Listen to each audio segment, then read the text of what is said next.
अस्सलाम वालेकुम नाज़रीन, मुकालमा रज़ी के साथ उनका भी ताल्लुक मईशत के साथ ही है। अपने अपने शोबे में बहुत महारत रखते हैं। हमारे साथ प्रोफेसर सज्जाद आहिर साहब हैं, प्रोफेसर मोहम्मद सज्जाद आहिर साहब। वो चेयरमैन ICMA हैं मुल्तान ब्रांच के, और उनके साथ फिर प्रोफेसर यूसुफ सिद्दीकी साहब हैं, माहिर मईशत हैं, ज़िक्र यूनिवर्सिटी से इनका ताल्लुक है। आपका इस्लामी यूनिवर्सिटी बहावलपुर से ताल्लुक है। सो हमारा एक दोस्त बहावलपुर से तशरीफ़ लाए, एक मुल्तान से आए हैं, और हमने बात करनी है मईशत पर, पाकिस्तान की सूरत हाल पर। और नाज़रीन इकराम, जैसा कि आप जानते हैं कि इस वक्त पाकिस्तान की मईशत की सूरत हाल वो हम सब के सामने है, क्योंकि जो सियासी उतार चढ़ाव चल रहा है और जो एक गैर यकीनी कैफियत है, और 9 मई के वाक़यात के बाद जिस किस्म की सिचुएशन हुई और जिस तरह लोगों को अपनी पार्टियाँ तब्दील करनी पड़ी, और जिस तरह लोग खुद बेयकीनी का शिकार हुए, और बहुत से लोग जो हैं उन्हें गिरफ्तार किया गया और उन्हें अदालतों में पेश किया गया और कोई रिमांड पे चला गया, जो भी सिचुएशन है आपके सामने है। सो इस सूरत हाल में निगरान हुकूमत जो इस वक्त मौजूद है, और शहबाज शरीफ साहब वज़ीर आज़म पाकिस्तान हैं, और पंजाब में निगरान हुकूमत है मोहसिन नकवी साहब की, उनका मुस्तकबिल क्या है? पॉलिटिकल सिचुएशन गैर मुस्तहकम दिखाई दे रही है, और ऐसी बेयकीनी की कैफियत में पाकिस्तान की मईशत जो है वो किस समत में जाएगी, क्योंकि मईशत के इस्तेहकाम के लिए हुकूमतों का और निज़ाम का इस्तेहकाम बहुत ज़रूरी होता है। तो ये बुनियादी चीज़ें हैं, और हम देख रहे हैं। मैं सज्जाद साहब आपसे गुफ्तगू का आगाज़ करूँगा। हम ये देख रहे हैं कि पाकिस्तान में महंगाई की शरह आप देख रहे हैं दिन ब दिन बढ़ती जा रही है। पेट्रोल महंगा हुआ, फिर सस्ता किया गया, लेकिन जिस शरह से महंगा हुआ था उस निस्बत से उसकी कीमत में कमी नहीं की गई। फिर पेट्रोल कम हुआ तो कुछ जो ट्रांसपोर्टर्स हैं उन्होंने किराए कम किए, और उस पर इम्प्लीमेंट हुआ या नहीं हुआ ये एक अलग क्वेश्चन है। इस दौरान पेट्रोल महंगा होने से जिस सतह पर कीमतें चढ़ी थीं, वो उसको कमी के बाद वो वापस नहीं आई। तो इस सारी सूरत हाल में अब बजट तैयार हो रहा है, और हर साल की तरह इस मरतबा भी बजट जो है वो जून का महीना बजट का महीना होता है जी। और कह रहे हैं कि हुकूमत जो है वो बहुत सारे अपने नापसंदीदा और इक़दामात और बहुत सारे मामलात के हवाले से हुकूमत जो है वो ये कोशिश करेगी कि इस बजट में रिलीफ दिया जाए। आपका क्या ख्याल है कि हुकूमत किस हद तक रिलीफ दे सकेगी? जी सही। जी, बिल्कुल। सबसे पहले तो आपने जो फरमाया है कि महंगाई की जो सूरत हाल है वो काफ़ी परेशान कुन है, ये बिल्कुल दुरुस्त बात है। अच्छा, महंगाई के लिए ना कुछ चीज़ें, कुछ फैक्टर ऐसे हैं जो हमें कौम को सामने रखने चाहिए। पहली बात तो ये कि इस वक्त एक ग्लोबल इकोनॉमिक क्राइसिस की सिचुएशन है, आलमी महंगाई है।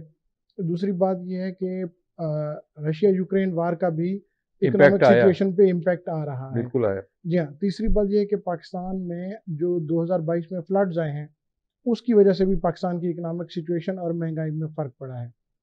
चौथी आपने ज़िक्र भी किया और वो सबसे अहम बात है कि पाकिस्तान में पॉलिटिकल इंस्टेबिलिटी है। पॉलिटिकल स्टेबिलिटी का डायरेक्ट लिंक होता है इकोनॉमिक स्टेबिलिटी के साथ। बिल्कुल ऐसे अगर पॉलिटिकल स्टेबिलिटी है तो इकोनॉमिक स्टेबिलिटी आती जाएगी और इकोनॉमी इंप्रूव करती जाएगी। अगर पॉलिटिकल स्टेबिलिटी नहीं है तो इसका वाइस वर्सा इम्पैक्ट होता है। ठीक। और आखिरी सबसे अहम बात यह है कि अनफॉर्चुनेटली पाकिस्तान की इकानमी IMF पे भी डिपेंडेंट है। जी हाँ। हम इस वक्त भी IMF प्रोग्राम में हैं और ये आखिरी रिव्यू चल रहा है। अगर ये सक्सेसफुल हो जाता है तो इसके बाद ये तकरीबन कंप्लीट हो जाएगा, ये 9th प्रोग्राम IMF का।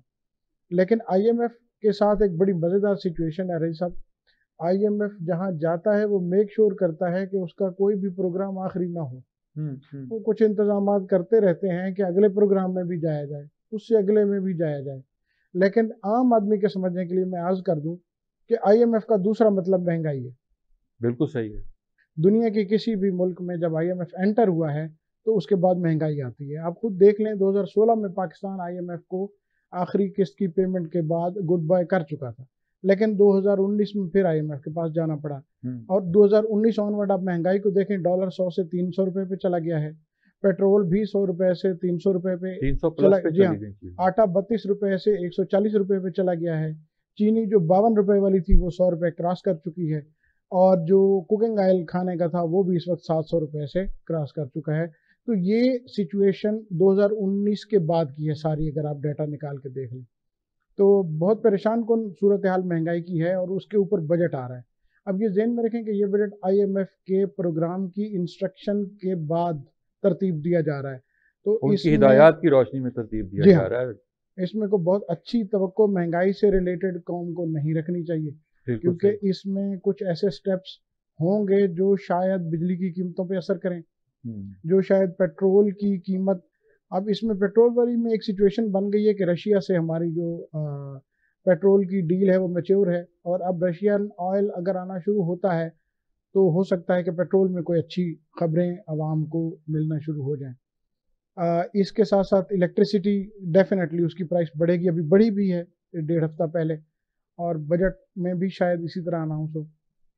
और taxes definitely IMF make sure करता है कि उनकी जो अमाउंट है लोन की वो भी, और उसके साथ साथ इंटरेस्ट की पेमेंट भी वो अश्योर होनी चाहिए, क्योंकि डेफिनेटली आईएमएफ एक लैंडिंग इंस्टीट्यूशन है, और लैंडिंग इंस्टीट्यूशन जो होते हैं उनका काम अपने कारोबार को सेफ गार्ड करना होता है। सबसे पहले तो वो जी अपनी हाँ, चीज अपनी देख रहे होते हैं ना कि हमने आगे चलकर क्या करना है, जी और इनके साथ हमने अगर दोबारा आना है जी हाँ, तो हमने किन शराइत पर इनको इस मर्तबा लेकर चल रहा है। यूसुफ साहब, यूसुफ सिद्दीकी साहब, आपसे मैं हम आपने भी गुफ्तगू सुनी, जी जी जी। और यकीनन हम बहुत सारे सवालात जो हैं मेरे जहन में अभी ऐसे भी हैं कि एक आपका ताल्लुक शोबा तालीम से है, और आप प्रोफेसर भी हैं, और तनख्वाहदार तबके से आपका ताल्लुक है दोनों का।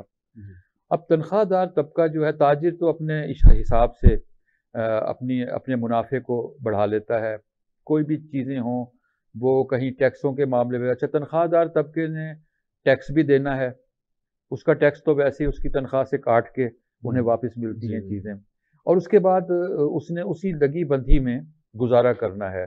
तो तनख्वाहदार तबका जो है उसके लिए बजट में किसी रिलीफ का इम्कान सुन रहे हैं, आप क्या तवक्को रखते हैं? देखें, जो आपने पहली बात की तनख्वाहदार तबके की, उसकी तो जो अमाउंट आती है वो लिमिटेड से आती है। उसने अपने घर का जो शॉर्ट टर्म बजट होता है वो उसी लिमिटेड सिनेरियो में रखना होता है। और जितने भी तनख्वाहदार तबके हैं उनके लिए बहुत मुश्किल है अपने एक सैलरी के साथ, एक आमदनी के साथ अपने घर के खर्चे चलाना। ठीक। तो जब वो अपने एक्सपेंस को एलोकेट करते हैं तो कोई ना कोई एक्सपेंस उसका ना उधार में रह जाते हैं। कभी वो बच्चों की फीस रह जाएगी, कभी कोई राशन रह जाएगा, कभी वो अपने कपड़े बनवाने से रह जाएगा। तो कोई ना कोई घर का खर्चा ना उसका रह जाता है, इस तनख्वाह से उसका पूरा नहीं होता। अगर उसकी तनख्वाह 6 डिजिट में भी है ना, फिर भी आजकल के दौर में उस बंदे के लिए 2-3 बच्चों के साथ सर्वाइव करना बहुत मुश्किल है। अच्छा, बाकी जहाँ तक आपने बात की कि बजट में रिलीफ देने वाली बात, तो हिस्टोरिकली हमारा जो एक्सपीरियंस रहा है वो यही है कि जब पीपल्स पार्टी की हुकूमत अपना टेन्योर ख़त्म करके जा रही थी तो उन्होंने अपने जाते जाते आखिरी बजट में रिलैक्सेशन दी थी ताकि वो अवाम में जाकर अपने आप को ज़रा कुछ शो कर सकें। और यही काम 2017 में भी हुआ। 18 में जब ये लोग अपना आखिरी बजट देकर गए तो आप उस बजट की फिगर्स को उठाकर देखें तो अगर एक तनख्वाहदार बंदे की साल की 12 लाख तनख्वाह है पूरे साल की, तो उसके 1,000 रुपये उसके ऊपर टैक्स था। ये 12 लाख में सिर्फ 1000 टैक्स था। और ये कौन सा बजट था जब गवर्नमेंट अपना टेन्योर खत्म करके अवाम में इलेक्शन के लिए जा रही थी।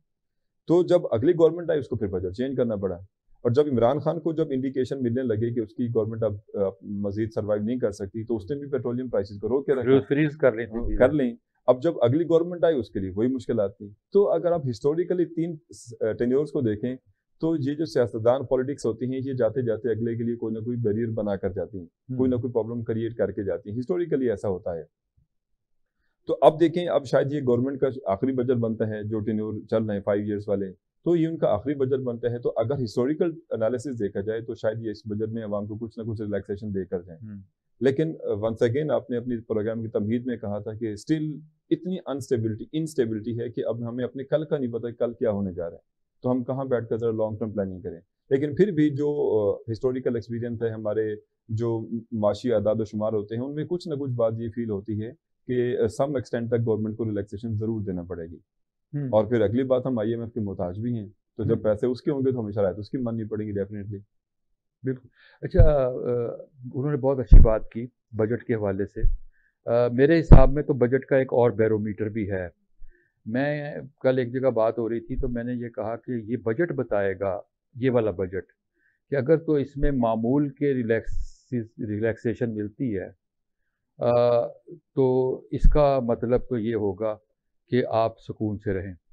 लेकिन अगर गैर मामूली रिलैक्सेशन मिलती है तो फिर पता चलेगा कि वाकई इलेक्शन हो रहे हैं। जी मेरा ये एनालिसिस है कि अगर बजट में ज़्यादा रिलैक्सेशन नहीं मिली तो इसका मतलब है इलेक्शन की भी कोई उम्मीद कोई नहीं। और बहुत सारे लोग कह रहे हैं कि इलेक्शन जो है वो शायद अक्टूबर में भी ना हो।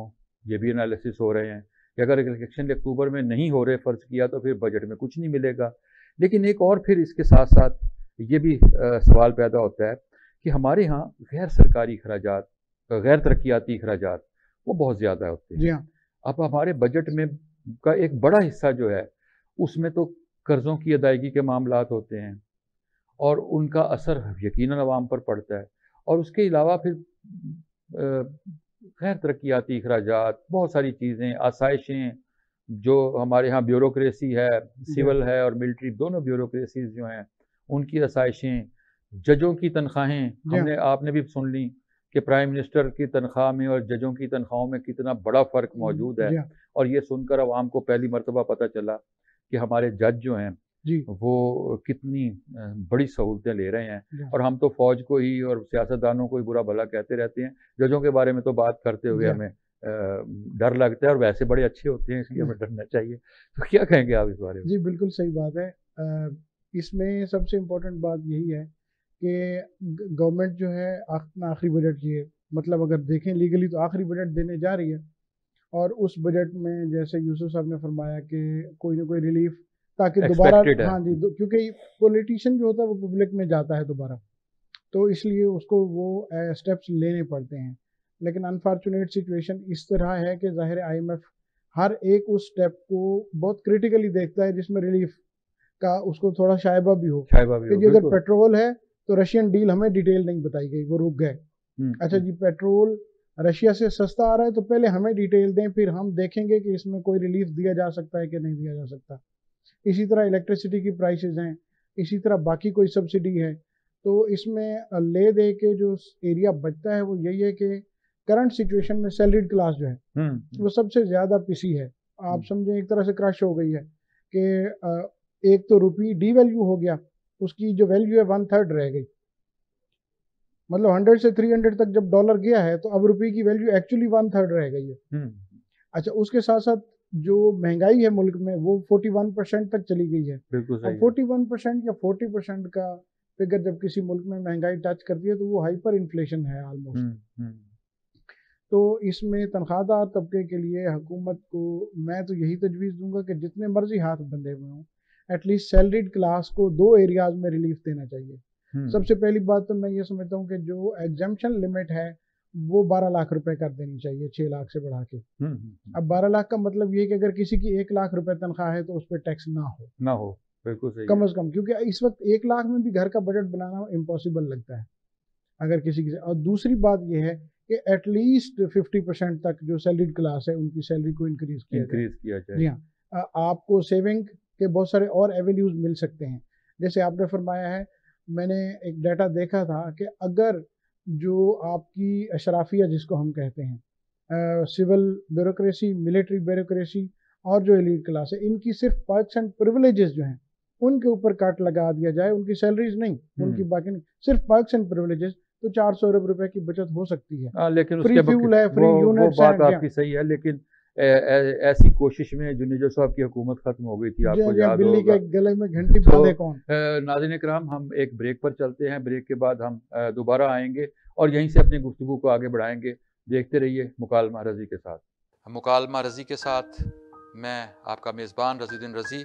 आपकी 3-4 हैसियतें हैं। कॉलम मेरी वो चीज़ है जिसे मैं लिखता हूँ, मैं फाइनल करता हूँ, मैं देखता हूँ और मैं ही आप तक पहुँचाता हूँ। एक ऐसे इलाके में आपने वुमेन एम्पावरमेंट की बात की, कैसे ये आइडिया आया? जिनकी बच्चियाँ स्कूल नहीं जा सकती और वहाँ पे वो स्कूल मौजूद भी नहीं थे।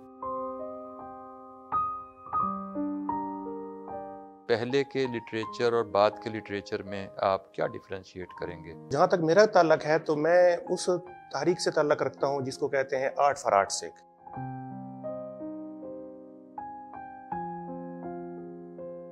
बहुत सी चीज़ें ख़त्म हो गई, मादूम हो गई, खाने चीज़ें चेंज हो गई। मंदिर में वो शादी हाल बना हुआ था और उसके जो फर्श पे ईंटें आज तक लगी हुई है ना, उन पे संस्कृत लिखी हुई है।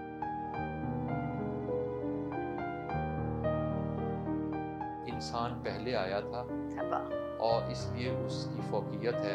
इंसान मजहब के लिए नहीं बना, मजहब इंसान मजहब इंसान उसको रिफाइन करने वो के लिए, अकायद फिरके हैं, हैं, अकायद बाद हैं, में। वो बाद में। इंसानियत का मैसेज ही उन्होंने दिया। कमर रज़ा शहजाद का एक शेर है कि मेरी हंसी का शोर भी सबसे बुलंद है, शायद मैं दुख भी सबसे ज़्यादा उठाऊंगा। प्रोग्राम मुकालमा रज़ी के साथ हर बुध और जुमेरात को 8 बजे शब एन न्यूज़ HD पर। जी नाज़रीन इकराम, वेलकम बैक। हम गुफ्तगू कर रहे हैं प्रोफेसर मोहम्मद सज्जाद आहिर साहब से और प्रोफेसर मोहम्मद यूसुफ सिद्दीकी साहब से, माहिरीन मईशत हैं, और आज हम मईशत पर बात कर रहे हैं।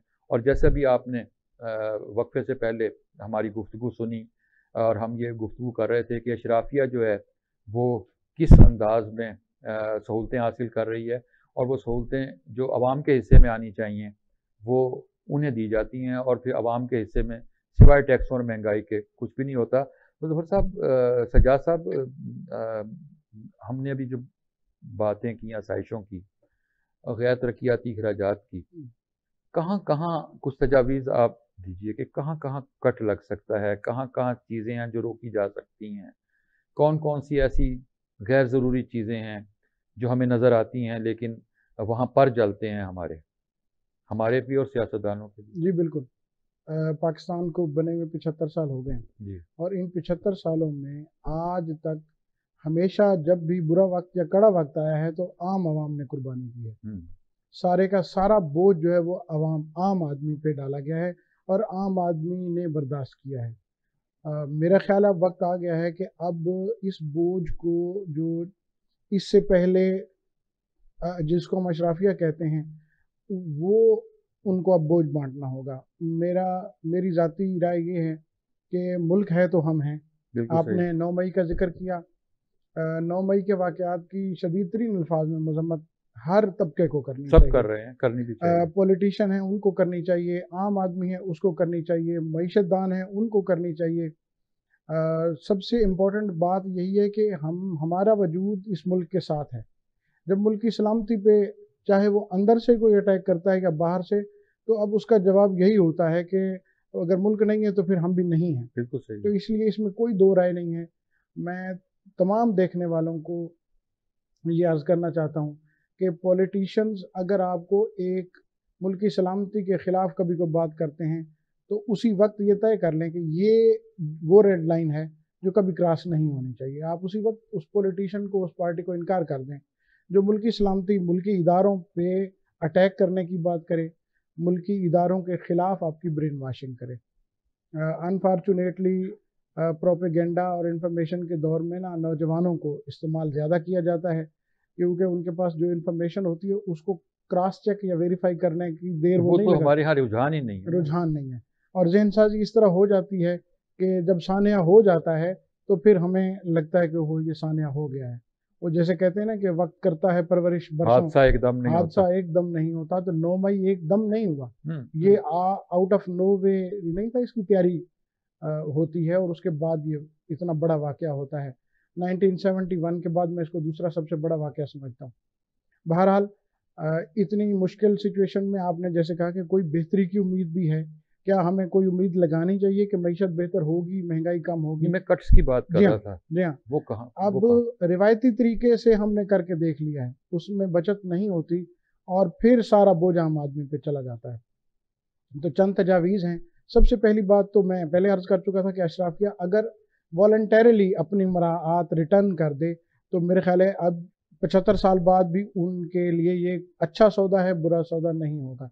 दूसरी बात ये है कि जो एक्स्ट्रा स्पेंडिंग है, अनफॉर्चुनेटली रजी साहब, अगर कोई ना करे वॉलंटरली फिर क्या करें? इसीलिए मैं अर्ज़ कर रहा हूँ कि हमारी एक लिमिट होती है। फिर मैं दूसरी चीज़ें भी तजवीज़ कर रहा हूँ साथ साथ कि हमारा कौमी मिजाज जो है ना वो स्पेंडिंग बन गया है। हम वो कौम है जिसके वसाइल कम है लेकिन हम इम्पोर्ट के ऊपर बहुत ज़्यादा फोकस्ड हैं। जब हम इम्पोर्ट करेंगे तो डॉलर 300 का महंगाई बढ़ेगी। तो एक तो हमें अब लोकल प्रोडक्ट को कंज्यूम करना शुरू कर देना चाहिए। दूसरा, हमें सेविंग की आदत बनानी चाहिए। कोई भी आदमी किसी भी लेवल पे, एक रेडी वाला है, एक दुकानदार है, एक उस्ताद है, एक नर्स है, एक डॉक्टर है, या उससे ऊपर जैसे आपने जजेस का भी जिक्र किया, हर आदमी जो है वो समझे कि जो वो अर्न कर रहा है वो 100 रुपीज़ अर्न कर रहा है तो वो समझे उसकी जो अर्निंग है वो 90 है। 10 रुपीज़ वो सेव कर ले, अदरवाइज महंगाई का मुकाबला नहीं कर सकेंगे, क्योंकि हमारी कौमी मिजाज खर्च करने वाला है और खर्च करने वाले मुल्कों में महंगाई बढ़ती है। इसको कहते हैं डिमांड पुल इन्फ्लेशन। एक होती है कास्ट पुश इन्फ्लेशन, एक होती है डिमांड पुल। चीज़ों की कीमतें बढ़े, महंगाई बढ़े, ये कास्ट पुश है। लेकिन अगर आप खरीदारी ज़्यादा करें फिर भी महंगाई होती है, तो इसको डिमांड पुल कहते हैं। तो अगर हम अपना कौमी मिजाज खर्च करने से सेविंग की तरफ ले जाएं तो भी फ़र्क पड़ेगा। तीसरी सबसे बड़ी बात यह है कि हम जो इम्पोर्ट करते हैं, इम्पोर्ट पे बैन होना चाहिए एटलीस्ट कुछ अरसे के लिए, और लग्जरी आइटम से लेके चिप्स तक हम इंपोर्ट करते हैं। तो ऐसी चीज़ें जो मुल्क में बन सकती हैं उस पर मुकम्मल बैन हो। लग्जरी गाड़ियों पे और इम्पोर्टेड गाड़ियों पे बैन हो, ताकि लोकल सनत जो है उसको हाँ जी उसकी हौसला अफजाई होनी चाहिए। तीसरी बात यह है कि शादियों के ऊपर जो हम खर्चे करते हैं उसमें मेरे ख्याल है बेजा अखराजात हैं। पिछले दिनों ये मुल्तान को ये एजाज़ हासिल हुआ कि यहाँ मैंने खबर देखी कि सबसे महंगी शादी मुल्क की मुल्तान के। देखें साहिब सरबत लोग जो है ना, जब इनके ऊपर इस तरह की पाबंदी नहीं लगेगी तो फिर रेस लग जाती है कि उसने शादी पे इतना खर्चा किया तो हमने उसे 10% 20% ज़्यादा खर्चा करना है। शादियों पे जो वन डिश है उसकी बड़ी लूज डेफिनेशन है। वन डिश का मतलब वन डिश होना चाहिए। और दूसरी बात, जहेज़ पे मेरे ख्याल में मुकम्मल पाबंदी होनी चाहिए। तीसरी बात, एक हज और एक उम्रा अलाउड होना चाहिए। हमारे यहाँ ये भी कल्चर है कि मैंने 26 उम्रे किए, मैंने 4 हज किए, मैं अलहाज कहलाया जाऊँ। लोग अलहाज कहना शुरू कर देते हैं, उनको शौक होता है, वो फिर हज पे चले जाते हैं। जब आप हज पे जाते हैं, उम्रे पे बार बार जाते हैं, तो आप ज़ाहिर फॉरेन करेंसी डिमांड करते हैं, फिर आप स्पेंड कर रहे हैं, महंगाई में कंट्रीब्यूट कर रहे हैं और महंगाई बढ़ती है। मेरे ख्याल है एक हज और एक उम्रा, इसी के लिए ये शरई हुक्म भी यही है और हमें इसी को फॉलो करना चाहिए। दूसरा हज दूसरा उम्रा जो है वो कंप्लीट बैन कर देना चाहिए गवर्नमेंट को। फिर हमारे लोग जो पैसे वाले हैं वो फॉरेन टूर लगाते हैं गर्मियों में। किसी न किसी बहाने जाते हैं, किसी न किसी बहाने जाते हैं। अच्छा, जब फॉरेन टूर जाते हैं फिर आपने डॉलर लेने हैं, जब आप डॉलर खरीदेंगे फिर महंगाई बढ़ेगी, कोई डॉलर महंगा हो जाएगा। फॉरेन टूर और ख़ासकर फॉरेन ट्रिप जो सैर के लिए किया जाता है उस पर मुकम्मल बैन होना चाहिए।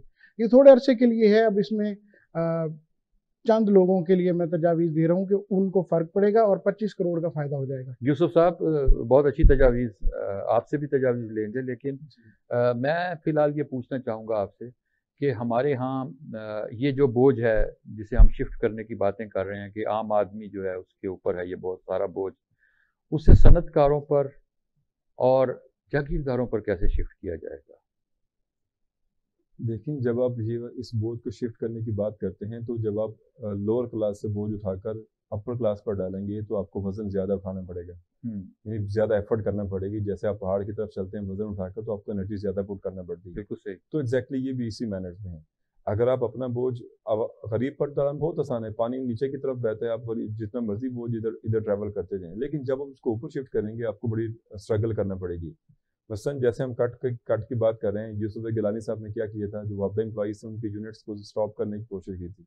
आपने देखा किस तरह से उनकी एम्प्लॉय यूनिट्स बाहर आ गई, उन्होंने लोड शेडिंग बिजली बंद कर दी, उन्होंने अपनी बात, सड़कें बंद रही बहुत। तो हम तो सिर्फ एक चीज़ उनसे नहीं मनवा सके ना, कि जैसे जस्ट एक सेक्टर के, वो भी कि मैपको की बिजली के यूनिट ज़रा रिलैक्स कर दें। सो ये थोड़ा टेक्निकल है, इसके लिए वो मेंटोरशिप की ज़रूरत है। उनकी मतलब मेंटल थेरेपी करें, उनको सिखाएं कि ये फॉर द टाइम बीइंग है, बाद में जाकर आप ही लोगों ने, आपकी नस्लों ने इस मुल्क में रहना है, उन्होंने सर्वाइव करना है। उनकी बका के लिए अगर आप कुछ अर्से के लिए 1-2 स्टेप बैक आ जाएंगे तो इससे फ़र्क नहीं पड़ता, और बड़ा जंप लगाने के लिए हमें 1-2 स्टेप बैक जाना पड़ता है, इससे कोई फ़र्क नहीं पड़ता।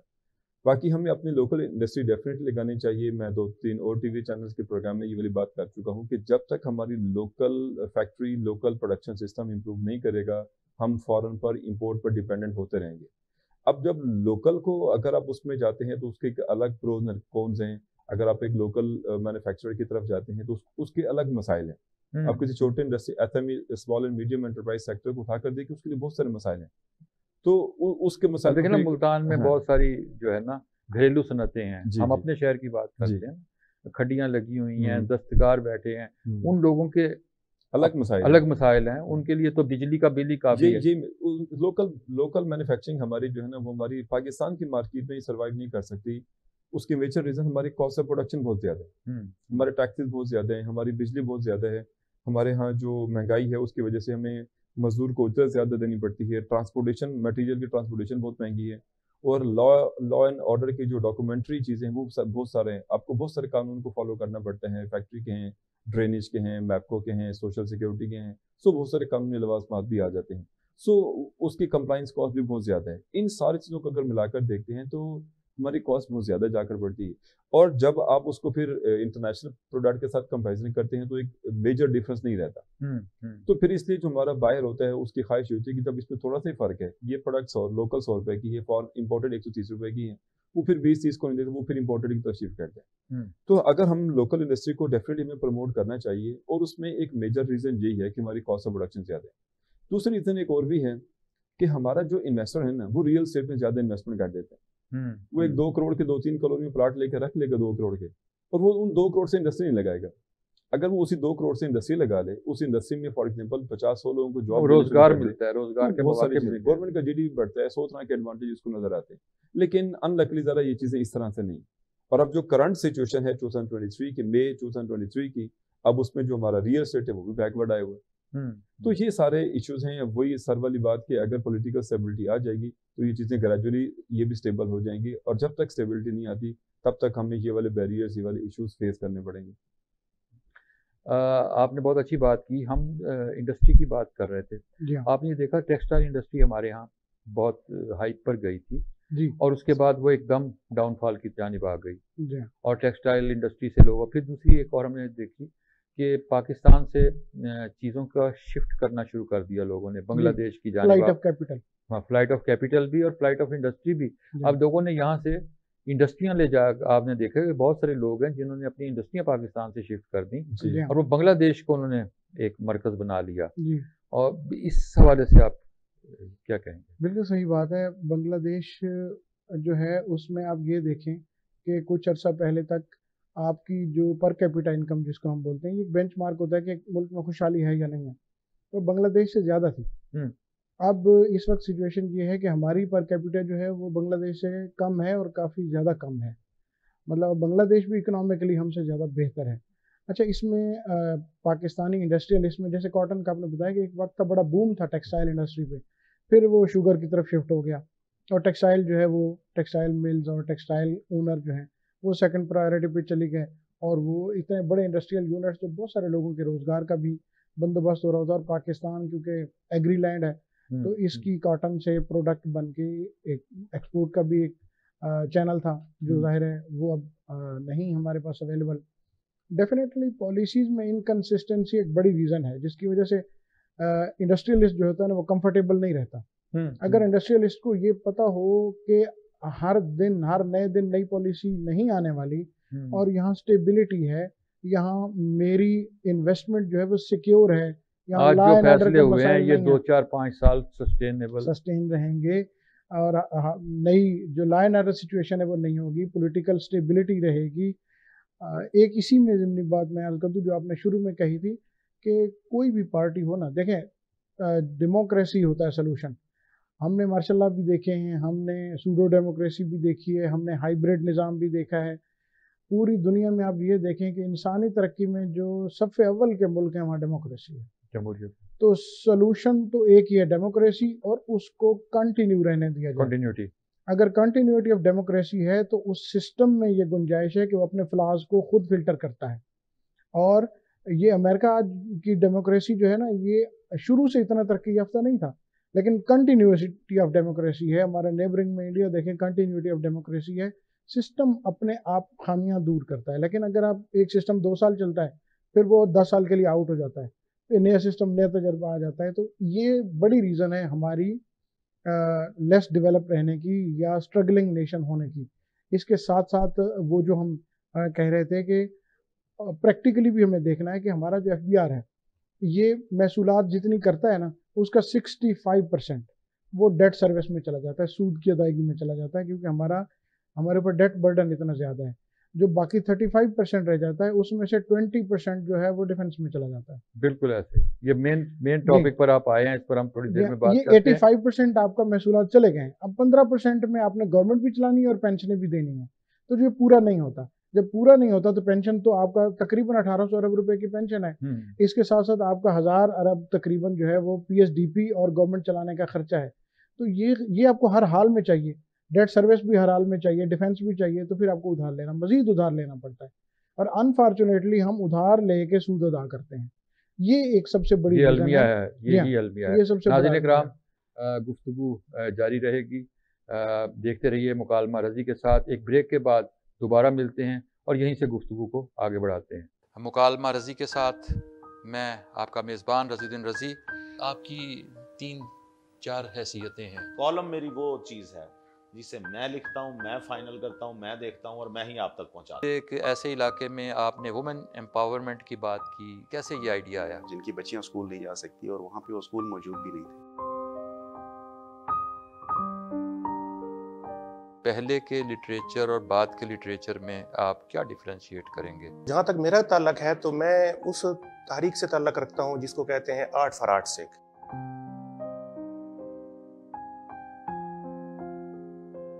बहुत सी चीज़ें ख़त्म हो गई, मादूम हो गई, खाने चीज़ें चेंज हो गई। मंदिर में वो शादी हाल बना हुआ था और उसके जो फर्श पे ईंटें आज तक लगी हुई है ना, उन पे संस्कृत लिखी हुई है।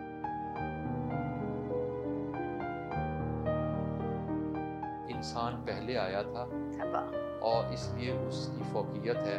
इंसान मजहब के लिए नहीं बना, मजहब इंसान। उसको रिफाइन करने के लिए फिरके हैं, अकायद हैं, वो बाद में। इंसानियत का मैसेज ही उन्होंने दिया। कमर रज़ा शहजाद का एक शेर है कि मेरी हंसी का शोर भी सबसे बुलंद है, शायद मैं दुख भी सबसे ज्यादा उठाऊंगा। प्रोग्राम मुकालमा रज़ी के साथ हर बुध और जुमेरात को 8 बजे शब N News HD पर। जी नाज़रीन इकराम, मुकालमा रज़ी के साथ वेलकम बैक और हमारी गुफ्तगू जारी है प्रोफेसर सज्जाद आहिर साहब और प्रोफेसर यूसुफ साहब से। यूसुफ साहब, आपसे एक बात पूछना चाहता हूँ। टैक्सों की हम बात कर रहे हैं, टैक्स चोरी बुनियादी मसला है हमारा, हमने शुरू में बात की थी। फिर इसके बाद कुछ अशराफिया है, FBI का निज़ाम है, अशराफिया है जो मुख्तलिफ हम देखते हैं कि मुख्तलिफ कारोबार जो हैं उन पर चंद लोग जो हैं वो काबिज़ हैं और उनका पॉलिटिकल इन्फ्लुएंस है और वो उस इन्फ्लुएंस में वो अपनी इंडस्ट्री बढ़ाते चले जाते हैं, लेकिन उसकी आउटपुट जो है, जो फ़ायदा होना चाहिए, जो टैक्स आना चाहिए, वो नहीं होता। अच्छा देखिए, अभी आपने 2-3 बातें की हैं तो उसको वन बाय वन रिप्लाई। जी, वन बाय वन। पहले आपने बात की टैक्स चोरी की। जी। पाकिस्तान में जो एक कॉन्सेप्ट होता है टैक्स अवॉइडेंस और एक होता है टैक्स इवेजन। ठीक। टैक्स अवॉइडेंस का मतलब ये होता है कि अगर आप लीगल वेज यूज करके अपना टैक्स बचाते हैं ना, इसको टैक्स अवॉइडेंस कहते हैं। और अगर आप इलीगल वेज यूज करके अपना टैक्स बचाते हैं, इसको टैक्स इवेजन कहते हैं। और ये चोरी और ये जुर्म है। ठीक। और टैक्स अवॉइडेंस जुर्म नहीं है। अब क्योंकि वकील को पता होता है कि मैंने कानून पर कैसे अमल करना है, तो वो अपने आप को कानून में सेव कर जाते हैं। तो टैक्स के मामला में भी ऐसे हैं, जो इंडस्ट्रीज हैं तो इन्होंने अपने पास टैक्स एक्सपर्ट्स रखे होते हैं, वो उनको वेज बताते हैं कि कहाँ से टैक्स बचाया जा सकता है, तो वो उन वेज को यूज़ करते हुए अपना टैक्स बचाते हैं। और हम सोशली ये समझते हैं या हम मतलब लेस अवेयरनेस की वजह से हम ये समझते हैं कि इंडस्ट्री टैक्स चोरी करी, हालांकि ऐसा कम होता है, शायद होता भी होगा, मतलब पाकिस्तान है यहाँ कुछ भी पॉसिबल हो सकता है। तो फिर दूसरी बात की आपने वो अशराफिया की या उसके टैक्स डिपार्टमेंट के रोल की, तो FBI को अपना रोल थोड़ा पॉजिटिव प्ले करना चाहिए कि लोगों का टैक्स डिपार्टमेंट पर एतमाद नहीं है। वो क्यों नहीं है, उसके लिए FBI खुद ज़रा रिव्यू करे, अपने सिस्टम देखे। देखें, दुनिया में जो डेवलप इकोनॉमीज़ की हम बार बार एग्जांपल देते हैं, जब हमारी की हुकूमत आती है वो डेवलप इकोनॉमीज़ की एग्जांपल सामने लेकर रख देती है। तो आप उन इकोनॉमीज़ को अगर जाकर देखें तो वो अगर वो लोग टैक्स पे करते हैं तो गवर्नमेंट उनको फैसिलिटेट भी करती है। अब अगर हमारा पाकिस्तानी गवर्नमेंट को टैक्स दे भी रहा है, राइट नाउ हम almost more than 45% of the earning हम गवर्नमेंट को डायरेक्टली और इनडायरेक्टली टैक्सेस में पे कर रहे हैं। एक बंदा अगर 1000 रुपये कंज्यूम कर रहा है तो 450 से 500 तक वो डायरेक्टली इनडायरेक्टली टैक्सेस दे रहा होता है। तो अब उस 40 या 45% के बदले में गवर्नमेंट इसको क्या दे रही है? वो अपनी एजुकेशन प्राइवेट लेता है, हॉस्पिटैलिटी मेडिकेशन उसकी प्राइवेट है, ट्रांसपोर्ट उसकी प्राइवेट है, जॉब वो प्राइवेट करता है, रोड का इंफ्रास्ट्रक्चर आपके सामने है, लॉ एंड ऑर्डर उसको मिलते नहीं है, जस्टिस उसके पास है नहीं, वो बेसिक ह्यूमन अपने रोटी कपड़ा मकान उसको मिल नहीं सकता। सही बात। तो फिर क्यों टैक्स दे? ठीक है ना। अब उसके बावजूद भी हमारे यहाँ जरा और तरह का लॉ है, तो फिर भी वो लोग टैक्स पे करें। और एक बड़ा हमारे टैक्स निजाम में बहुत बड़ा जो प्रॉब्लम, रियासत ने तो अपनी जिम्मेदारी कोई भी पूरी नहीं की ना। जो जहाँ लोग टैक्स दे रहे हैं वहाँ बहुत सी चीजों से तो रियासत ने उन्हें दे रही है, इजी किया हुआ है ना। उनकी हेल्थ वो देखते हैं, उनकी एजुकेशन वो देखते हैं, उनके हकूक वो देखते जी हैं, एग्जैक्टली सारा कुछ है। अब देखिए ना, हम इतनी मतलब ह्यूज परसेंटेज पब्लिक पे कर रही है, उसके बावजूद भी जो भी हुक्मरान आता है वो कहते हैं जी अवाम टैक्स हो रहे हैं, अवाम टैक्स हो रहे हैं, अवाम टैक्स है। अवाम इससे बढ़कर वो क्या टैक्स है? तो इमरान खान साहब को हुकूमत मिली, इन्होंने अपनी स्टार्टिंग की जो स्पीचेस थी बजट वाली, उनमें भी ये वाली बार बार उन्होंने बात कही थी कि बहुत सारे लोग टैक्स हो रहे हैं, आम अवाम टैक्स नहीं देती है, टैक्स देती है, टैक्स आप तक पहुंचता नहीं है, या उसके कलेक्शन के वेज को देखना चाहिए कि हाँ कहाँ कहाँ पर गैप्स हैं, या उसकी कंजम्पशन को देखना चाहिए कि कहाँ कहाँ पर उसमें प्रॉब्लम्स हैं। अच्छा, तो जब अब एफबीआर को ना मोटिवेशनल टैक्स सिस्टम यूज करना चाहिए, हम जबर के तौर पर ना टैक्स नहीं ले सकते, अब उसको मराद दें, उसको फैसिलिटेशन दें। अब जहां तक बात हमारे बिजनेसमैन की है, हमारे बिजनेसमैन के टैक्स रिफंड्स होते हैं, वो नहीं मिलते, अगर होते हैं तो डिले, बहुत डिले हो जाता है उसमें। और एफबीआर ने अपने जो लॉयर्स रखे होते हैं उनके केसेस को डिफेंड करने के लिए, एफबीआर उनको हैवी फी पे कर देता है और उन्हीं से कम पैसों में वो टैक्स रिफंड नहीं करता। तो ये वो इश्यूज हैं जो थोड़ा सा एफबीआर को भी देखने चाहिए कि कहाँ कहाँ तक। और सबसे बड़ी बात यह है कि हम एक तबके पर टैक्स लगाए जा रहे हैं, ठीक है ना। हम दूसरा एरिया नहीं ढूंढ रहे कि कहाँ पर क्वेश्चन है, कहाँ पर गैप है, कहाँ पर टैक्स लगाना चाहिए। जो बंदा ऑलरेडी टैक्स दे रहा है, हम उसी पर ही दोबारा टैक्स लगाए जा रहे हैं। और हमारे उसको सबक ना मिला, जैसे उसको छुट्टी ना मिली, जैसे जिसने सबक याद याद था। आप इस बारे में, जैसे कुछ और लोग भी हैं जिन्हें टैक्स नेट में लाया जा सकता जी है, हाँ। जो अभी यूसुफ साहब बता रहे थे, जो पहले भी हमने बात की थी कि कैसे शिफ्ट करना है चीज़ों को। जी। और इसी तरह आपने गुफ्तगू सुनी कि टैक्स चोरी के बहुत सारे तरीके हैं, बहुत सारी चीज़ें हैं, उनसे कैसे निकला जा सकता है। और दूसरी बात यह है कि अवाम से हासिल की हुई रकम जो है उसे अवाम की फलाह पर कैसे खर्च किया जाए, ये बुनियादी चीज़ है। जी, होना तो यही चाहिए कि जो आवाम से लिया हुआ पैसा होता है वो आवाम की फलाह पे रियासत को लगाना होता है। लेकिन मैंने जैसे पहले अर्ज़ किया कि यहाँ इनहेरिटेंस में रियासत को कुछ ऐसी मजबूरियाँ आई हुई हैं जिसकी वजह से रियासत के हाथ काफ़ी हद तक बंधे होते हैं कि आप जो भी महसूलात कर रहे हैं उसमें 65% तो जो है वो कर्ज में चला गया। डिफेंस भी अनअवॉइडेबल है क्योंकि आपकी जियो लोकेशन ऐसी है कि आपको डिफेंस भी मेंटेन करना लाजमी है, और डिफेंस का एक बड़ा पोर्शन उसमें चला जाता है। फिर आपका जो सरकारी मशीनरी है उसको रन करने के लिए और पेंशन का जो सिस्टम है वो बोझ आपके ऊपर है। तो फिर मेरे ख्याल है 700-800 अरब रुपए जो होता है वो एलोकेट होता है total public sector development programme. यानी फलाह पे जो है, अगर आपका टोटल बजट 9,000 अरब का है या 9500 अरब का, तो उसमें से 800-900 सिर्फ जो है वो, यानी लेस देन 10% वो फलाह पे लग रहा होता है। बाकी आप समझ लें कि गवर्नमेंट से अगर आप कहते हैं तो वो उनकी मजबूरियां वो आपको दिखाते हैं। तो अब पाकिस्तान की सिचुएशन में आउट ऑफ बॉक्स थिंकिंग इसको कहते हैं कि रिवायती तरीके से तो हमने करके देख लिया, नहीं हो रहा। तो सबसे इम्पोर्टेंट बात यह है कि जो आपका एफबीआर है उसको एतमाद बहाल करना है टैक्स पेयर का। बिल्कुल सही। अगर टैक्स पेयर का एतमाद बहाल करना है तो उसमें आपको ये देखना होगा कि जो तबकात टैक्स नेट में, एक बात तो यूसुफ साहब ने की वो ठीक है कि हर चीज पे तकरीबन हर कंज्यूमर टैक्स तो दे रहा है, और एक से ज्यादा दे रहा है, मल्टीपल दे रहा है ना। तो इसमें एक तो सबसे बड़ी बात यह है कि जो मराद याफ्ता तबकात हैं और जो एग्री का आपका एरिया है, इसमें इन लोगों का अगर एतमाद बहाल होता है तो सबसे इम्पोर्टेंट ये है कि ये लोग डॉक्यूमेंटेशन ऑफ इकानमी पे एग्री करें। अब ये देखें कि एग्री वाला एरिया जो है वो आज तक हमारा एफबीआर उनको कायल नहीं कर सका कि वो डॉक्यूमेंटेशन करें। ये अनटैप्ड एरिया है और हमारा क्लेम ये है कि हम एक एग्री कंट्री हैं, तो इसका मतलब मेजर पोर्शन तो हमने जो है वो डॉक्यूमेंटेशन से बाहर रखा हुआ है। और कहीं ना कहीं ये लिंक्ड होता है डिसीजन मेकर्स के साथ, चाहे वो किसी भी फॉर्म में, चाहे वो पॉलिटिशियन है या जिसको हम मुक्तदरा कहते हैं, उनके साथ इनका डेफिनेटली लिंक्ड है। तो ये ऐसी सिचुएशन है जिसमें फिर हमें दूसरे वेज निकालने हैं। अब एक फार्मूला यही होता है कि अगर लोगों को उनका पैसा अपने ऊपर लगता हुआ नजर आता है तो भी एक एतमाद बहाल करने का तरीका है। कल ही रोड टू मक्का जो प्रोजेक्ट है उसकी साइनिंग हुई है।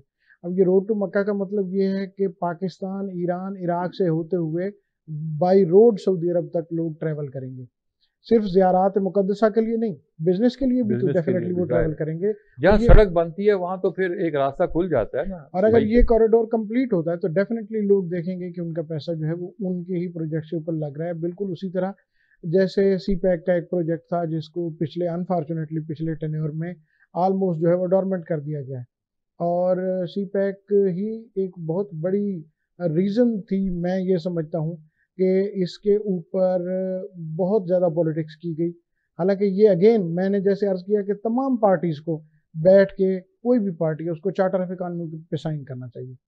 2007 में या 6 में चार्टर ऑफ डेमोक्रेसी हुआ था, ये बहुत बड़ा डॉक्यूमेंट है। इसी तरह आज ज़रूरत है कि तमाम political party charter of economy पे साइन करें कि जो मर्जी सूरत हाल हो, जिस मर्जी पार्टी की हुकूमत हो, इकानमी को डिस्टर्ब करने के लिए पॉलिटिक्स नहीं की जाएगी और इकोनॉमिक डिसीजन जो नेशन की फेवर में है उनको अनडू नहीं किया जाएगा। अगर ये कर ले, बदकिस्मती से मैं आपकी तरफ आऊँगा, आखिरी लम्हात में हम जाएंगे। अब मैं आपकी तरफ आऊँगा कि जैसे चार्टर ऑफ डेमोक्रेसी पर अमल हुआ, क्या ऐसे ही चार्टर ऑफ इकोनॉमी पर भी हो सकेगा?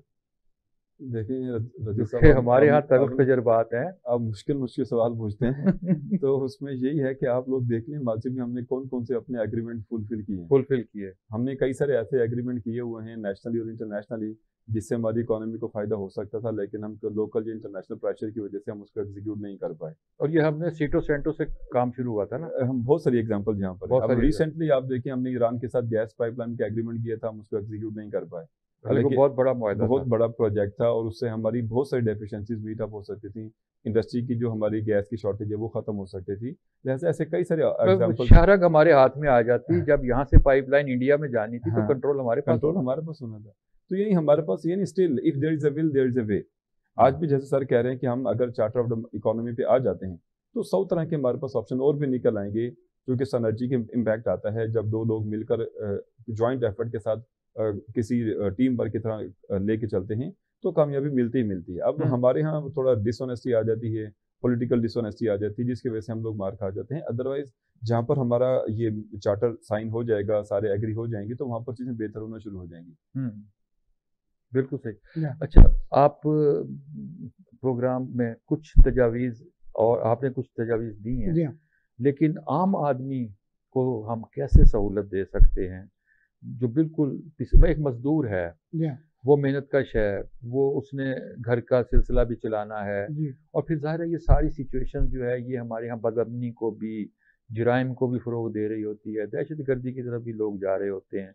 सो लोगों के लिए इस बजट में कौन से ऐसे इकदाम हो सकते हैं जिससे लोगों को फ़ायदा पहुँचे? जी बिल्कुल सही बात है। इस वक्त आम आदमी, और ये गरीब लोगों का मुल्क है, जी हाँ, मेजॉरिटी ऑफ द पॉपुलेशन जो है वो गरीब लोग हैं।